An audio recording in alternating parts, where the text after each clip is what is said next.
HR ನ್ಯೂಸ್ನ ವೀಕ್ಷಕರಿಗೆ ನಮಸ್ಕಾರ. ನಾನು ರಾಜು ಹೊಸಕೋಟೆ. ವೀಕ್ಷಕರೇ, ಇವತ್ತಿನ ಒಂದು ಸುದ್ದಿಯನ್ನು ನೀವು ನೋಡಲೇಬೇಕು. ಯಾಕಂತಂದರೆ ಈಗ ಭೂಮಿಗೆ ಬಂಗಾರದ ಬೆಲೆ ಬಂದಾಕ್ಷಣ ಎಲ್ಲ ಭೂಮಾಫಿಯಾದವರು, ಬಿಲ್ಡರ್ಗಳು ಅಥವಾ ಇತರೆ ಸಮುದಾಯದವರು ಈ ಎಲ್ಲರ ಕಣ್ಣು ದಲಿತರ ಜಮೀನುಗಳ ಮೇಲೆ, ದಲಿತರ ಭೂಮಿಗಳ ಮೇಲೆ ಬರ್ತಾ ಇದೆ. ಆದರೆ ಇಲ್ಲಿ ವಿಪರ್ಯಾಸ ಏನಪ್ಪ ಅಂತಂದರೆ, ದಲಿತರ ಜಮೀನಿಗೆ ದಲಿತರಿಂದಲೇ ಅಡ್ಡಿ. ಅಂದರೆ ಏನು, ಸರ್ಕಾರದಿಂದ ಮಂಜೂರಾಗಿರ್ತಕ್ಕಂಥ ಒಂದು ಭೂಮಿಗೆ ದಲಿತರೇ ಅಡ್ಡಿ ಮಾಡ್ತಾ ಇರ್ತಕ್ಕಂಥ ಒಂದು ವಿಷಯದ ಬಗ್ಗೆ ನಾನು ಮಾತಾಡ್ತಾ ಹೋಗ್ತೇನೆ.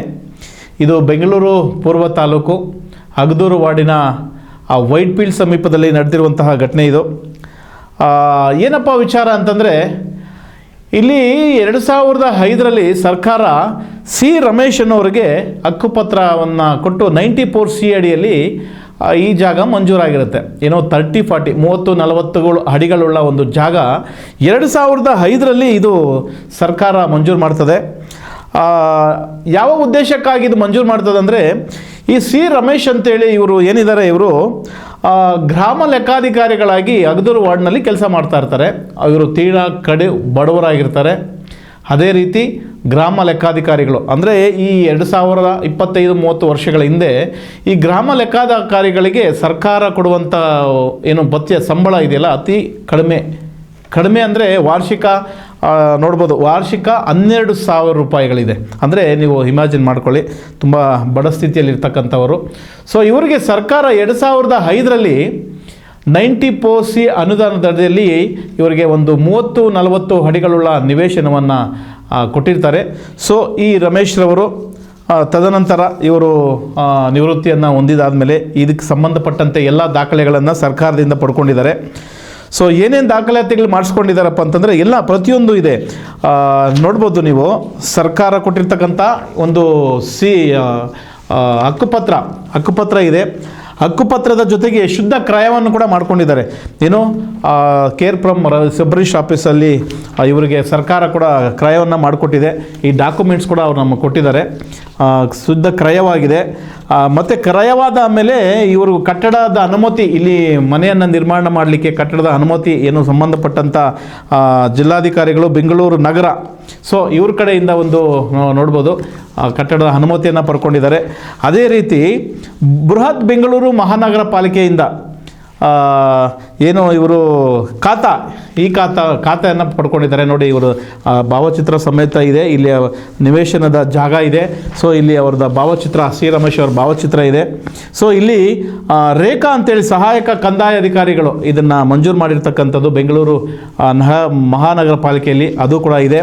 ಸೊ ಅದೇ ರೀತಿ ಸಂಬಂಧಪಟ್ಟಂಥ ಕಂದಾಯ ಇಲಾಖೆ, ಬೆಂಗಳೂರು ನಗರ ಪಾಲಿಕೆಯ ಕಂದಾಯ ಇಲಾಖೆಯಿಂದ ಅಧಿಕಾರಿಗಳು ಕೊಟ್ಟಿರ್ತಕ್ಕಂಥ ಒಂದು ದಾಖಲೆ ಇದೆ. ಸೊ ಅದೇ ರೀತಿ ಕೇರ್ ಫ್ರಮ್ ಸಬ್ ರಿಜಿಸ್ಟ್ರ್ ಆಫೀಸಲ್ಲಿ ಪಡ್ಕೊಂಡಿರ್ತಕ್ಕಂಥ EC ಅದು ಕೂಡ ಇದೆ. ಸೊ ಇಷ್ಟೆಲ್ಲ ಮಾಡಿಸ್ಕೊಂಡು ಪಾಪ ಇವರು ನೋಡಿ, ಇಲ್ಲಿ ಎಲೆಕ್ಟ್ರಿಕಲ್ ಬಿಲ್ ಕೂಡ ಇದೆ. ಸೊ ಈ ಜಾಗಕ್ಕೆ ಮನೆ ಕಟ್ಟಲಿಕ್ಕೆ ಇವರಿಗೆ ಆಲ್ರೆಡಿ ಮನೆ ಕೂಡ ಸ್ಟಾರ್ಟ್ ಮಾಡ್ತಾ ಇದ್ದಾರೆ. ನೀವು ದೃಶ್ಯಗಳಲ್ಲಿ ನೋಡ್ತಾ ಇದ್ದೀರಾ, ಮನೆ ಕಟ್ಟಲಿಕ್ಕೆ ಮನೆ ಮೀಟ್ರನ್ನು ಪಡ್ಕೊಂಡಿದ್ದಾರೆ. ಬೆಂಗಳೂರು ವಿದ್ಯುತ್ ಸರಬರಾಜು ಕಂಪನಿ ನೇಮಕ ಬಿಲ್ ಡೇಟ್ ಕೂಡ ಇದೆ. ಏನೋ 12ನೇ ತಿಂಗಳಲ್ಲಿ ಇವರಿಗೆ 352 ರೂಪಾಯಿ ಕೂಡ ಬಿಲ್ ಕೂಡ ಬಂದಿದೆ. ಇವರು KB ಎಲ್ಲ ಕನೆಕ್ಷನನ್ನು ಪಡ್ಕೊಂಡಿದ್ದಾರೆ. ಆದರೆ ಇಲ್ಲಿ ವಿಪರ್ಯಾಸ ಏನಪ್ಪ ಅಂತಂದರೆ, ಈಗ ಇದು ದಲಿತ ಒಬ್ಬ ಯುವಕ, ಇವರು ರಮೇಶು ಗ್ರಾಮ ಲೆಕ್ಕಾಧಿಕಾರಿಗಳ ಕೆಲಸ ಮಾಡ್ತಕ್ಕಂಥ ದಲಿತರು. ಈಗ ಇವ್ರು ಮನೆ ಕಟ್ತಾ ಇರಬೇಕಾದ್ರೆ ದಲಿತ ಸಮುದಾಯದ ಒಬ್ಬ ಮುಖಂಡ, ಏನೋ ಮುರುಗೇಶ್ ಅಂತ ಹೇಳ್ತಾರೆ ಅಲ್ಲಿರ್ತಕ್ಕಂಥವರು, ಮತ್ತು ಏನೋ ಸಾಮಾಜಿಕ ಹೋರಾಟಗಾರರು ಕೂಡ ಹೇಳ್ತಾರೆ ಇವರು ಬಗ್ಗೆ. ಇವರು ವೈಟ್ ಫೀಲ್ಡಲ್ಲಿ ಸಂಘಟನೆ ಮಾಡ್ತಕ್ಕಂಥ ಒಬ್ಬ ಮುರುಗೇಶ್ ಅಂತೇಳಿ ಅವರೇ ಈ ಒಬ್ಬ ದಲಿತರಿಂದಲೇ ವಿರೋಧ ಆಗ್ತಾ ಇದೆ. ಏನಪ್ಪ ವಿಚಾರ ಅಂದರೆ, ಈ ಜಾಗ ನಮಗೆ ಸೇರಿದ್ದು, ಇದು ನಮ್ಮ ಮುತ್ತಾತನವ್ರ ಕಾಲದ್ದು, ನಮಗೂ ಗ್ರ್ಯಾಂಟ್ ಆಗಿದೆ, ಸರ್ಕಾರ ನಮಗೆ ಕೊಟ್ಟಿದ್ದಾರೆ. ಸೊ ಹಂಗಾಗಿ ಇಲ್ಲಿ ಏನೋ ಕಟ್ಟಲೇಬಾರ್ದು ಅಂಥೇಳಿ ಇವರೇನು ಮಾಡ್ತಾರೆ, ಸಂಬಂಧಪಟ್ಟ ಮತ್ತೆ ಮುರುಗೇಶ್ ಅಂತೇಳಿ ಹೋಗಿ BBMP ಅಧಿಕಾರಿಗಳೇ ತಹಸೀಲ್ದಾರ್ ಹತ್ರ ಹೋಗೋದು, ಅಲ್ಲಿ ಕಟ್ಟಕ್ಕೆ ಬಿಡಬೇಡಿ, ನಮ್ಮ ಹತ್ರ ಆ ದಾಖಲೆ ಇದೆ, ಈ ದಾಖಲೆ ಇದೆ ಅಂತೇಳಿ ಅವ್ರಿಗೇನೋ ಅಡ್ಡಿಪಡಿಸಿದ್ದಾರೆ ಅಂತೇಳಿ ಇವತ್ತು ನಾವು ಆ ಸುದ್ದಿಯನ್ನು ನಾವು ನಿಮಗೆ ತೋರಿಸ್ತಾ ಇದ್ವಿ. ಸೊ ಈ ವಿಚಾರವಾಗಿ ಒಬ್ಬ ದಲಿತ ಒಬ್ಬ ವ್ಯಕ್ತಿಗೆ ದಲಿತರಿಂದಲೇ ಅಡ್ಡಿಯಾಗುವಂಥ ಒಂದು ಸನ್ನಿವೇಶ ಬಂದಿದೆ. ನಿಜಕ್ಕೂ ವಿಪರ್ಯಾಸ. ಯಾಕಂದರೆ ಇವರು ಎಲ್ಲ ಒಬ್ಬ ಬಡವರಾಗಿ ಕಡು ಬಡದವರಾಗಿ ಸರ್ಕಾರ ಆದೇಶ ಮಾಡಿ ಹಕ್ಕುಪತ್ರ ಕೊಟ್ಟು ಎಲ್ಲ ಡಾಕ್ಯುಮೆಂಟ್ಸು ಸಂಬಂಧಪಟ್ಟ ದಾಖಲೆಗಳಿದ್ದರೂ ಕೂಡ ಒಬ್ಬ ದಲಿತರೇ ಇನ್ನೊಬ್ಬ ದಲಿತರನ್ನು ತುಳಿಯುವಂಥ ಕೆಲಸ ಮಾಡ್ತಾರೋ ನಿಜವಾಗ್ಲೂ ವಿಪರ್ಯಾಸ ಅಂತೇಳಿ ಒಬ್ಬ ಸಂಘಟನೆ, ನಮ್ಮ ಜೈ ಭೀಮ್ ಕರ್ನಾಟಕ ಸಂಘಟನೆ ರಾಜ್ಯಾಧ್ಯಕ್ಷರಾದಂತಹ ಅಣ್ಣಯ್ಯನವರು ಒಂದು ಆರೋಪವನ್ನು ಮಾಡಿದ್ದಾರೆ. ನಿಜಕ್ಕೂ ಇದು ಅಮಾನವೀಯ. ಯಾಕಂತಂದರೆ ನೋಡಿ, ಇಷ್ಟೆಲ್ಲ ದಾಖಲೆಗಳಿದ್ದು ಒಬ್ಬ ಬಡವರು ಏನೋ ಬಂದು ಮನೆ ಕಟ್ಕೊಂಡು ನಿರ್ಮಾಣ ಮಾಡ್ತಾ ಇದ್ದಾರೆ. ಆದರೆ ಮುರುಗೇಶ್ ಅಂತೇಳಿ ಅವರೊಬ್ಬ ದಲಿತ ಸಂಘಟನೆ ಮುಖಂಡರು, ಇವರು ಬಂದು ಇಲ್ಲಿ ಅಡ್ಡಿ ಮಾಡಿರ್ತಕ್ಕಂಥದ್ದು ಸರಿಯಿಲ್ಲ. ನಿಜವಾಗ್ಲೂ ನಾವು ಕಾನೂನು ಹೋರಾಟವನ್ನು ಮಾಡ್ತಾರೆ. ಸೊ ಇವ್ರ ಹತ್ರ ಎಲ್ಲ ದಾಖಲೆಗಳು ಡಾಕ್ಯುಮೆಂಟ್ಸ್ ಇದೆ. ಅದು ಅಷ್ಟೇ ಅಲ್ಲದೆ ಇಲ್ಲಿ ಯಾವುದೇ ತಂಟೆ ತಕರಾರು ಏನು ಮಾಡಬಾರ್ದು, ಎಲ್ಲ ಡಾಕ್ಯುಮೆಂಟ್ ಇದೆ ಅಂತೇಳಿ ಇವರು ಕೋರ್ಟಿಂದ ಸ್ಟೇ ಕೂಡ ತಂದಿದ್ದಾರೆ. ಏನು ಸಿ ರಮೇಶ್ ಇದ್ದಾರಲ್ವಾ, ಈ ನಿವೇಶನದ ಮಾಲೀಕರು, ಇದು ಹಗದೂರು ವಾರ್ಡು ಸರ್ವೆ ನಂಬರ್ 11, ಇದರಲ್ಲಿ 30-40 ಅಡಿಗಳ ನಿವೇಶನ. ಸೊ ಇಷ್ಟೆಲ್ಲ ಸ್ಟೇ ಇದ್ದರೂ ಕೂಡ ಅಧಿಕಾರಿಗಳನ್ನು ಚೂ ಬಿಡುವಂಥ ಕೆಲಸ, ಅಧಿಕಾರಿಗಳಿಗೆ ಧಮಕಿ ಹಾಕಿ ಅಲ್ಲಿ ಹೋಗಿ ನಿಲ್ಲಿಸಿ ಅಂತ ಹೇಳೋ ಒಂದು ಕೆಲಸ ಮಾಡ್ತಾಯಿದ್ದಾರೆ. ಅಷ್ಟೇ ಅಲ್ಲದೆ ಇವರೇ ಈ ಸ್ಥಳಕ್ಕೆ ಬಂದು ಕೆಟ್ಟ ಕೆಲಸ ಮಾಡಬಾರ್ದು ಅಂತೇಳಿ ಧಮಕಿ ಆಗ್ತಾ ಇದ್ದಾರಂತೆ. ಒಂದು ನಮ್ಮ ಜೈ ಭೀಮ್ ಕರ್ನಾಟಕ ಸಂಘಟನೆ ರಾಜ್ಯಾಧ್ಯಕ್ಷರಾದಂಥ ಅಣ್ಣಯ್ಯನವರು ಏನು ಇವತ್ತು ಸ್ಥಳ ಪರಿಶೀಲನೆಗೆ ಬಂದು ನಮಗೆ ನ್ಯಾಯ ಬೇಕು, ಈ ನ್ಯಾಯವನ್ನು ನಮಗೆ ಒದಗಿಸಿದ್ದು ಇವರು ಇಲ್ಲೇನಾದರೂ ಬಂದು ಮುಂದಿನ ದಿನಗಳಲ್ಲಿ ಇವರು ಮುರುಗೇಶ್ ಅಂತೇಳಿ ಅವರು ಬಂದು ಇಲ್ಲೇನಾದರೂ ನಿಲ್ಲಿಸಬೇಕು, ಕೆಲಸ ಮಾಡಬಾರ್ದು ಅಂತ ಹೇಳಿದ್ರೆ ಉಗ್ರ ಹೋರಾಟ ಮಾಡ್ತೀವಿ. ಇದು ನಿಜವಾಗ್ಲೂ ಅಮಾನವೀಯ ಅಂತೇಳಿ ಒಂದು ಆ ಸ್ಟೇಟ್ಮೆಂಟನ್ನು ಕೊಟ್ಟಿದ್ದಾರೆ. ಸೊ ಅವ್ರು ಏನು ಮಾತನಾಡಿದ್ದಾರೆ ಅಂತ ನೋಡೋಣ ಬನ್ನಿ. ನಾವು ಇವತ್ತು ಏನು ವಿಷಯಕ್ಕೋಸ್ಕರ ಇಲ್ಲಿ ಬಂದಿದ್ದೀನಿ ಅಂದರೆ 2005ರಲ್ಲಿ ಸಿ ರಮೇಶ್ ಅನ್ನೋರಿಗೆ ಸರ್ಕಾರದಿಂದ ಒಂದು ತಾತ್ಕಾಲಿಕ ಆದೇಶ ಆಗಿರ್ತದೆ, ಒಂದು ಸೈಟ್ ಅಲರ್ಟ್ ಆಗಿರ್ತದೆ ಅವ್ರಿಗೆ. ಅವರು ಮೂಲತಃ ಅವರು ಗ್ರಾಮ ಸಹಾಯಕರಾಗಿ ತಾತ ಮತ್ತು ಮುತ್ತಾತ, ಅವರಪ್ಪ ಮತ್ತು ಸಿ ರಮೇಶು ಮತ್ತು ಅವ್ರ ಮಗ ಇವಾಗ ಎಲ್ಲರೂ ತಾಲೂಕು ಆಫೀಸಲ್ಲಿ ಗ್ರಾಮ ಸಹಾಯಕರಾಗಿ ಕೆಲಸ ಮಾಡ್ತಾ ಇರ್ತಾರೆ. ಗ್ರಾಮ ಸಹಾಯಕರಾಗಿ ಕೆಲಸ ಮಾಡೋದ್ರಿಂದ ಅವ್ರಿಗೆ ಹೆಚ್ಚಿನ ಸಂಬಳ ಸಿಗೋದಿಲ್ಲ. ಅದರಲ್ಲಿ ಏನಾಗಿದೆ, ಮಾನ್ಯ ಜಿಲ್ಲಾಧಿಕಾರಿಗಳು, ಮಾನ್ಯ ನಾವು ಬೆಂಗಳೂರು ಪೂರ್ವ ತಾಲೂಕು ತಹಶೀಲ್ದಾರ್ ಅವರು ಇವರಿಗೆ 30-40 ಸೈಟು ಒಂದು ಅಲರ್ಟ್ ಮಾಡಿರ್ತಾರೆ. ಅಲರ್ಟ್ ಮಾಡಿರೋದ್ರಿಂದ ಅವ್ರೇನು ಮಾಡಿದ್ದಾರೆ, ಒಬ್ಬನೇ ಮಗ ಇರೋದ್ರಿಂದ ಮನೆ ಕಟ್ತಾಯಿದ್ದಾರೆ. ಮನೆ ಕಟ್ತಾಯಿದ್ದಾರೆ. ಅದರಿಂದ ಇವಾಗ ಒಬ್ಬ ದಲಿತ ಸಂಘಟನೆ ಹೆಸರು ಇಳ್ಕೊಂಡು ವೈಟ್ಫೀಲ್ಡ್ ಮುರುಗೇಶ್ ಅಂತೇಳ್ಬಿಟ್ಟು ಬಂದು ದಲಿತರು ಕಟ್ತಾರೋ ಮನೇನ ನಿಲ್ಲಿಸೋದು, DC ಗಳಿಗೆ ಹೋಗಿ ಬೆದರಿಕೆಗಳು ಹಾಕೋದು, ತಹಶೀಲ್ದಾರ್ಗೆ ಹೋಗಿ ಬೆದರಿಕೆ ಹಾಕೋದು, RIVAಗೆ ಹೋಗಿ ಬೆದರಿಕೆ ಆಗೋದು, ದಲಿತ ಸಂಘಟನೆಗಳು ದಲಿತನ ವಿರೋಧಿ ಮಾಡಿ ಅಂತ ಎಲ್ಲಾದರೂ ಸಂವಿಧಾನದಲ್ಲಿ ಐತಾ? ಇವರು ಮುರುಗೇಶ್ ಅನ್ನೋರು ಇಲ್ಲಿ ಬರೋದು ಕೆಲಸ ನಿಲ್ಲಿಸು ಅನ್ನೋದು, ಅವರು ಕೂಲಿನೋ ನಾಲಿನೋ ಮಾಡಿ 10 ರೂಪಾಯಿ ಕೂಡಿಕೊಂಡು ಇಲ್ಲಿ ದಲಿತರು ಒಂದು ಭೂಮಿನ ಮಾಡ್ತಾಯಿದ್ದಾರೆ. ಇಲ್ಲಿ ಬಣ ಏನು ದಲಿತರು ಒಂದು ಭೂಮಿಯಲ್ಲಿ ಒಂದು ಚಿಕ್ಕದ ಮನೆ ಕಟ್ಕೊತಾ ಇದ್ದಾರೆ. ಇವ್ರ ಹೆಸರು ರಮೇಶ್ ಅಣ್ಣ ಅಂತೇಳ್ಬಿಟ್ಟು, ಇವರೇ ಪಾಪ ಗ್ರಾಮ ಸಹಾಯಕರಾಗಿದ್ದರು. ಈ ಗ್ರಾಮ ಸಹಾಯಕರು ಇವರು ಹಗದೂರು ವಾರ್ಡ್ಗೆ ಗ್ರಾಮ ಸಹಾಯಕರು ಏನೋ ಮಾಡಿ ಒಂದು ಸೈಟು ಅಲರ್ಟ್ ಆಗಿದೆ, ಎಲ್ಲ ಪೇಪರ್ ಇದೆ, ಹೈಕೋರ್ಟು ಸ್ಟೇ ಇದೆ.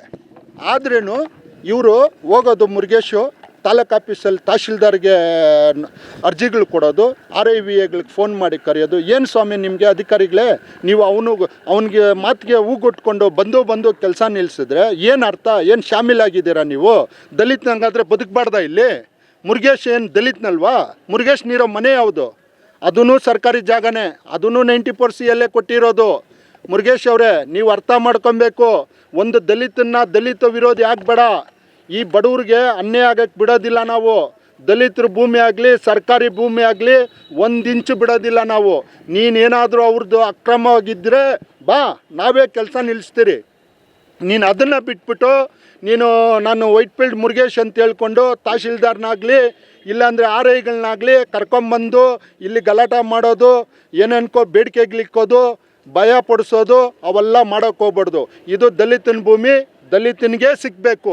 ಯಾವುದೇ ಕಾರಣಕ್ಕೂ ಯಾವ ಅಧಿಕಾರಿ ಆದ್ರೂ ಈ ದಲಿತನ ಭೂಮಿನ ಮುಟ್ಟಿದ್ರೆ ದಲಿತ ಸಂಘಟನೆಗಳು ತಕ್ಕ ಪಾಠ ಕಳಿಸ್ತದೆ ಅಂತ ಹೇಳ್ಬಿಟ್ಟು ಇವತ್ತು ನಾನು ನಿಮ್ಮ ಮುಖಾಂತರ ತಿಳಿಸೋಕ್ಕೆ ಇಷ್ಟಪಡ್ತೀನಿ. ಎಲ್ಲ ಕೊಡ್ತಾಯಿದ್ದೀನಿ, ನಿಮಗೆ ಪ್ರದರ್ಶನ ಮಾಡ್ತಾಯಿದ್ದೀನಿ, ಎಲ್ಲ ಕೊಡ್ತೀನಿ ನಾನು. ಸ್ಟೇ ಇದೆ ಹೈಕೋರ್ಟಲ್ಲಿ, ಶಿವಲ್ ಕೋರ್ಟಲ್ಲಿ ಸ್ಟೇ ಇದೆ, ಪೊಲೀಸ್ ಸ್ಟೇಷನಲ್ಲಿ ಅವ್ರ ಮೇಲೆ ಕಂಪ್ಲೇಂಟ್ ಆಗಿದೆ. ನೀನು ಸ್ಪಾಟಿಗೆ ಬರೋ ಅಧಿಕಾರ ಇಲ್ಲ ನಿನಗೆ. ನೀನು ಅಧಿಕಾರಿಗಳನ್ನ ಕಳಿಸ್ಬೇಕು. ನೀನು ಅಧಿಕಾರಿಗಳಿಗೆ ಹೋಗಿ ನಾನು ಹಂಗೆ ಮಾಡಿಬಿಡ್ತೀನಿ, ದಬ್ಬಿಡ್ತೀನಿ, ನಮ್ಮ ಅಪ್ಪನ ಕೊಟ್ಟಿದ್ರೆ ನಾನು ದಬ್ತೀನಿ ಅಂತೆಲ್ಲ ಚಾಲೆಂಜ್ ಮಾಡೋದಲ್ಲ ಮುರುಗೇಶ್ ಅವರೇ.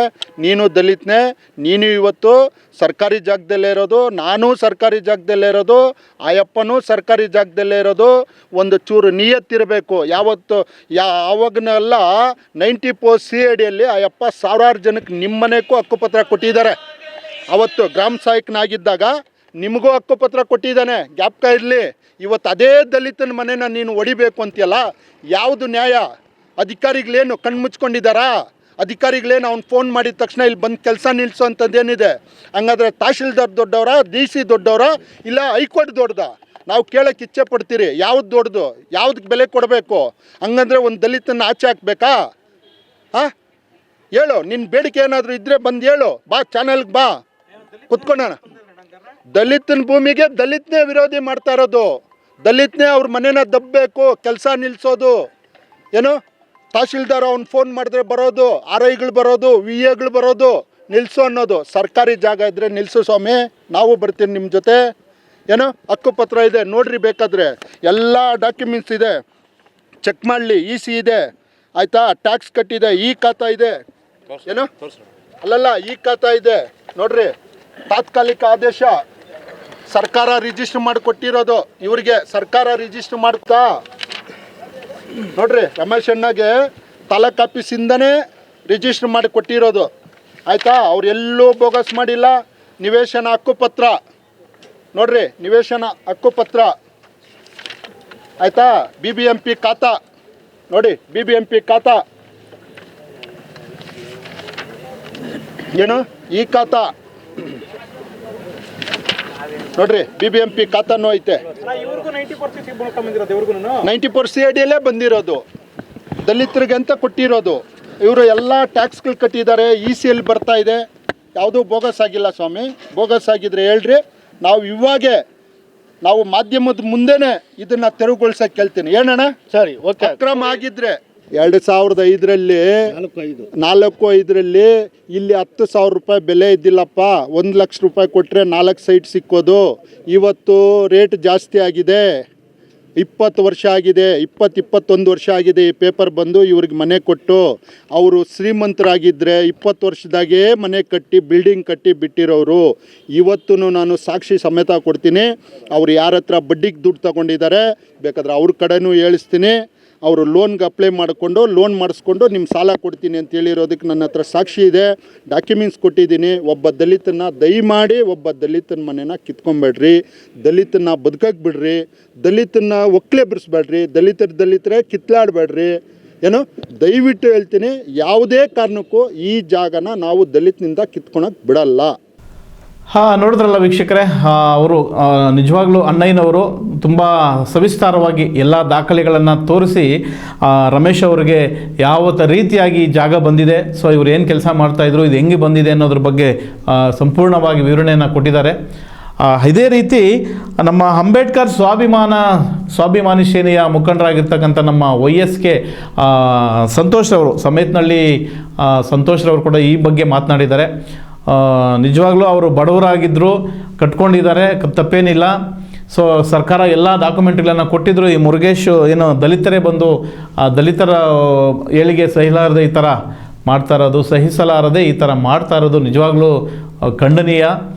ನಿಜಕ್ಕೂ ಇದು ನಮಗೆ ದಲಿತರಿಗೆ ಒಂಥರ ಬೇಸರದ ಸಂಗತಿ. ಒಬ್ಬ ದಲಿತನನ್ನು ತುಳಿಯೋದು ಸರಿಯಲ್ಲ.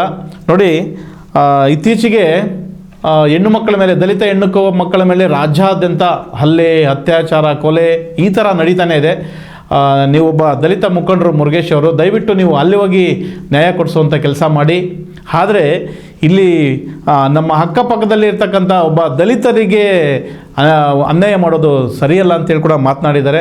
ಸೊ ಅವರು ನಮ್ಮ ಸಂತೋಷ್ ಅವರು ಕೂಡ ಏನು ಮಾತನಾಡಿದ್ದಾರೆ ಅಂತ ಒಮ್ಮೆ ನೋಡೋಣ, ಬನ್ನಿ ನೋಡೋಣ. ಅಂಬೇಡ್ಕರ್ ಸ್ವಾಭಿಮಾನಿ ಸೇನೆಯಿಂದ YSK ಸಂತೋಷ್ ರಾಜ್ಯ ಸಂಘಟನಾ ಕಾರ್ಯದರ್ಶಿ YSK ಸಂತೋಷ್ ಮಾತಾಡ್ತಾ ಇದ್ದೀನಿ. ಅಕ್ರಮವಾಗಿ ಇವರು ಎಲ್ಲಿ ಹಕ್ಕುಪತ್ರಗಳದು ಗೌರ್ಮೆಂಟ್ ಜಾಗ ಇದ್ದು ಸೈಟ್ ಹಾಕ್ಕೊಳಕ್ಕೆ ಹೋಗಿ ಇವರು ಯಾವಾಗ ಅಲ್ಲಿ ಇದು ಮಾಡಿದ್ರು ಅಲ್ಲೆಲ್ಲ ಮಾಡೋಂಗಿಲ್ಲ ಅಂದ್ಬಿಟ್ಟು ಅವರೇ ಇವರು ಮುರುಗೇಶ್ ಅವ್ರನ್ನ ಎತ್ತಿಬಿಟ್ಟು ಇವ್ರ ಮೇಲೆ ಇದು ಮಾಡ್ತಾ ಇದ್ದಾರೆ. ಈಗ ಒಬ್ಬ ದಲಿತನ ಬಂದು ಒಬ್ಬ ದಲಿತನ ಮೇಲೆ ದೌರ್ಜನ್ಯ ಮಾಡಿ ಸೈಟು ಇದರಿಂದ ಕೊಟ್ಟಿರೋದು ಅದರಿಂದ ಕೊಟ್ಟಿರೋದು ಅನ್ನೋದು ಬಿಟ್ಟು ಈಗ ಅವ್ರ ತಂಗಿಗೂ ಒಂದು ಕೊಡಿಸಿದ್ದಾರೆ. ಗೌರ್ಮೆಂಟ್ ಜಾಗದಲ್ಲಿ ಅವ್ರ ತಂಗಿಗೂ ಒಂದು ಸೈಟ್ ಇವರೇ ಮಾಡಿಕೊಟ್ಟಿದ್ದಾರೆ, ರಮೇಶ್ ಅಣ್ಣವರೇ ಮಾಡಿಕೊಟ್ಟಿದ್ದಾರೆ. ಆಯ್ತಾ, ಅವರು ಮುರುಗೇಶ್ ಅವರು ಇರೋದನ್ನು ಗೌರ್ಮೆಂಟ್ ಜಾಗದೆ. ಆಯಿತಾ, ಇವ್ರಿಗೆ ಆಗಿದೆಯಲ್ಲ, ಪತ್ರ ಎಲ್ಲ ಆಗಿದೆ, ಎಲ್ಲನೂ ಡಾಕ್ಯುಮೆಂಟ್ ಎಲ್ಲ ಇಟ್ಕೊಂಡು ಇವರು ಬಂದು ಏನೋ ಕಟ್ಕೊತಾ ಇದ್ದಾರೆ. ಮಗನಿಗೆ ಮದುವೆ ಮಾಡಬೇಕು, ಮನೆ ಇಲ್ಲ ಮಠ ಇಲ್ಲ ಅಂದ್ಬಿಟ್ಟು ಬಂದು ಕಟ್ಕೊತಾ ಇದ್ದಾರೆ. ಇದು ನಮ್ಮ ದಲಿತರ ಮೇಲೆ ದೌರ್ಜನ್ಯ ಮಾಡೋದು ಬಿಟ್ಟು ಹುಬ್ಳಿಯಲ್ಲಿ ಆಯಿತು, ನಮ್ಮ ದಲಿತರ ಮನೆಯಲ್ಲಿ ನುಗ್ಗಿ ಒಂದು ಹೆಣ್ಮಗನ ಬಲಿ ಇದು ಸಾಯಿಸಿದ್ದಾರೆ. ಅಲ್ಲಿ ಹೋಗಿ ಹೋರಾಟ ಮಾಡಿ, ಅಲ್ಲಿ ನ್ಯಾಯ ಕೊಡಿಸಿರಿ ನಮ್ಮ ದಲಿತರಿಗೆ. ಅದನ್ನು ಬಿಟ್ಬಿಟ್ಟು ಅದನ್ನೆಲ್ಲ ಬಿಟ್ಬಿಟ್ಟು ಇದಕ್ಕೆ ಏನಕ್ಕೆ ಬರ್ತೀರಾ? ಏನಿಲ್ಲಿದೆ ನಿಮ್ಮ ಆಮಿಷನ್? ಏನಿಲ್ಲ, ಇಲ್ಲಿ ಏನು ಎಕ್ಸ್ಪೆಕ್ಟ್ ಮಾಡ್ತಾ ಇದ್ದೀರಾ ನೀವು ಅನ್ನೋದು ನಮ್ಮ ಇದು. ಆಯಿತಾ, ಈ ಭೂಮಿನ ಬಿಡಲ್ಲ. ರಮೇಶ್ ಅವ್ರಿಗೆ ಆಗಿರೋದು ಅವ್ರನ್ನ ಕಟ್ಟೋಕ್ಕೆ ಬಿಡ್ತೀರಿ, ನಾವು ಡಾಮಿನೇಷನ್ ಮಾಡೋಕ್ಕೆ ಬಿಡಲ್ಲ. ನಿಮ್ಮ ಏನಾನ ಇದ್ದರೆ ನಿಮ್ಮ ಕಡೆಯಿಂದ ಏನೋ ಡಾಕ್ಯುಮೆಂಟೇ ಎತ್ಕೊಂಬಿಡ್ರಿ, ನಾವು ಮಾತಾಡೋಕ್ಕೆ ನಾವು ಸಿದ್ಧವಾಗಿದ್ದೀರಿ. ಕೋರ್ಟಲ್ಲಿ ಮಾತಾಡ್ಕೊಳ್ಳೋಣ. ಜೈ ಭೀಮ್. ನೋಡಿದ್ರಲ್ಲ ವೀಕ್ಷಕರೇ, ಈ ಸುದ್ದಿ ಏನು ಬೆಂಗಳೂರು ನಗರ ಜಿಲ್ಲೆಯ ಹಗದೂರು ವಾರ್ಡ್ನಲ್ಲಿ ನಡೆದಿರ್ತಕ್ಕಂಥ ಒಂದು ಘಟನೆ ಇದು. ಮುಂದಿನ ದಿನಗಳಲ್ಲಿ ಸಂಬಂಧಪಟ್ಟಂಥ ಅಧಿಕಾರಿಗಳು ಏನು ದಾಖಲಾತಿಗಳನ್ನು ಪರಿಶೀಲನೆ ಮಾಡಿ ಈ ರಮೇಶ್ ಅವರಿಗೆ ಇದರಲ್ಲಿ ಯಾವುದು ಸತ್ಯ ಇದ್ದರೆ ಅವ್ರಿಗೆ ಮಾಡಲಿ, ಇದರಲ್ಲಿ ಎರಡು ಮಾತೇ ಇಲ್ಲ. ಈ ಸಂಘಟನೆ ಮುಖಂಡರು ಕೂಡ ಅದೇ ಹೇಳ್ತಾ ಇದ್ದಾರೆ. ಇದೆಲ್ಲ ಸುಳ್ಳಾಗಿದ್ದರೆ, ಇದೆಲ್ಲ ಫೇಕ್ ಆಗಿದ್ದರೆ ಬನ್ನಿ, ನಾವು ಕೂಡ ನಿಮ್ಮ ಜೊತೆ ಸೇರ್ತೀವಿ, ಈಗಲೇ ಅದನ್ನು ವಿಸರ್ಜನೆ ಮಾಡ್ತೀವಿ. ಆದರೆ ಯಾವುದೋ ಒಂದು ಆಮಿಷಗಳಿಗೆ ಒಡ್ಡಿ ಅಥವಾ ಯಾವುದೋ ಒಂದು ಇಲ್ಲ ಸಲ್ಲದ ಆರೋಪಗಳನ್ನು ಕೇಳಿ ನೀವು ಮಾಡೋದು ಸರಿಯಿಲ್ಲ ಅಂತ ಕೂಡ ಈ ಮುಖಂಡರು ಆರೋಪ ಮಾಡಿದ್ದಾರೆ.